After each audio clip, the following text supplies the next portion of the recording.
John 2, water to wine. On the third day, there was a wedding at Cana in the Galilee. Yeshua's mother was there, and Yeshua and his disciples were also invited to the wedding.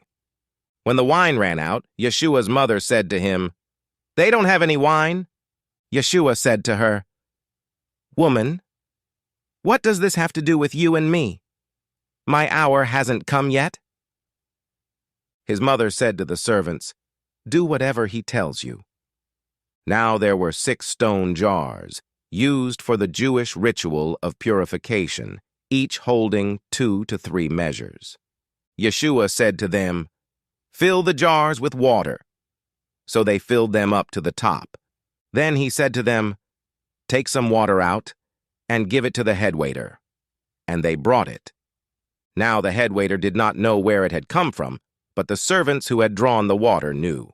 As the headwaiter tasted the water that had become wine, he calls the bridegroom and says to him, "Everyone brings out the good wine first, and whenever they are drunk, then the worse. But you've reserved the good wine until now." Yeshua did this, the first of the signs, in Cana of the Galilee. He revealed his glory, and his disciples believed in him. Yeshua purges the temple.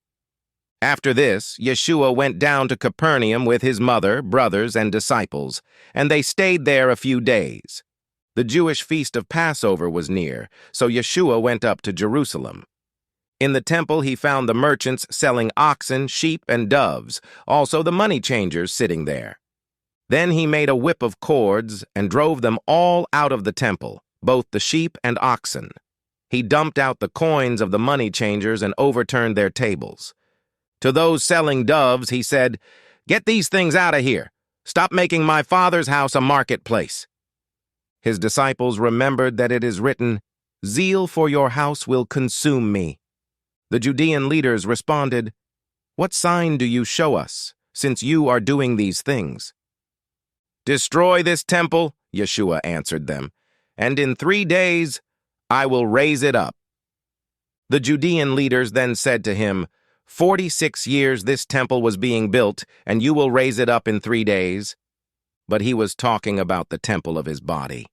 So after he was raised from the dead, his disciples remembered that he was talking about this. Then they believed the scripture and the word that Yeshua had spoken. Now when he was in Jerusalem for the Passover during the feast, many believed in his name, seeing the signs he was doing. But Yeshua did not entrust himself to them, because he knew all men. He did not need anyone to testify about man, for he knew what was in man.